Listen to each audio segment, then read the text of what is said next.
Now, when you're working with lists, one of the most common errors you'll come across is something called the index out of range error. In fact, by this point, you might have already seen it. Now, what does it mean though? Well, let's take our state of America. And you might remember that there are 50 states in America, but if you don't, because you're a programmer, it's as easy as writing len and then passing over the states of America, which will print 50.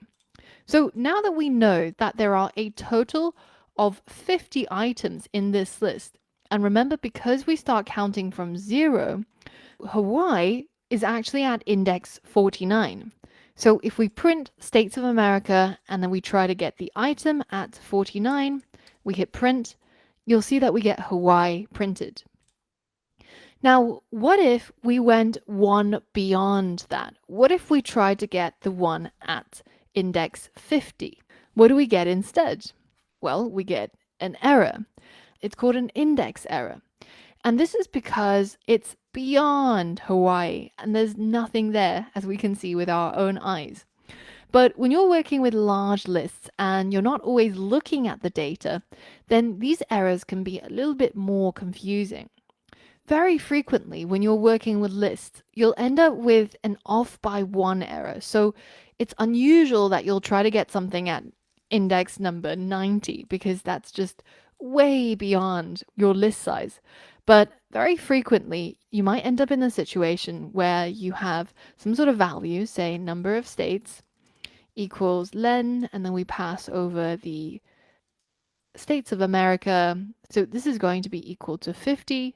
And then we pass that inside here as the index num of states. And then we hit run and we get the same error, right, in this list. It's again, list index out of range.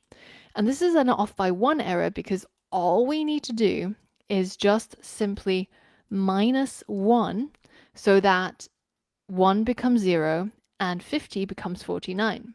And then we get rid of that error. Now, it might be easier if we work with something a little bit simpler. Recently, I was reading online and I came across the so-called dirty dozen, where the environmental working group, a bunch of people, crunched through a whole lot of data, probably using Python, and they released their dirty dozen, a list of the fruits and vegetables that have the most pesticides. And it's kind of crazy that they actually washed and peeled all of these foods and then tested them for pesticides. And the list looks something like this, where strawberries are apparently one of the worst offenders for pesticides. So let's create a list of the dirty dozen.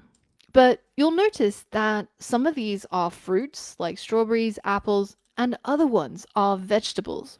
So how can we use our lists to still keep them inside the same sort of container, the dirty dozen, but somehow separate them out into fruits and vegetables? Well, we could just simply create two lists, fruits and vegetables. But these two lists kind of have a relationship, right? They're kind of related because they're all on the list of high pesticide foods. So how can we have lists within a list? Well, that's what's called a nested list. Instead of our original dirty dozen, we could create a new list called dirty dozen, and we set it equal to a list that contains two lists. It contains fruits and it contains vegetables.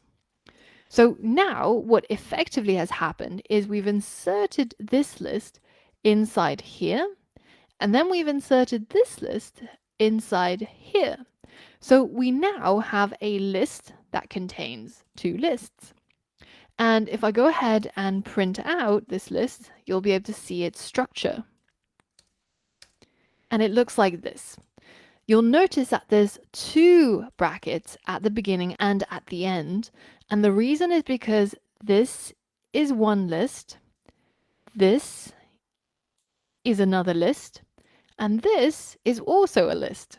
So this is yet another way of using lists and just showing you the flexibility of this particular data structure. It's something that you're going to use a lot when you're writing Python code. For watching the video till the end.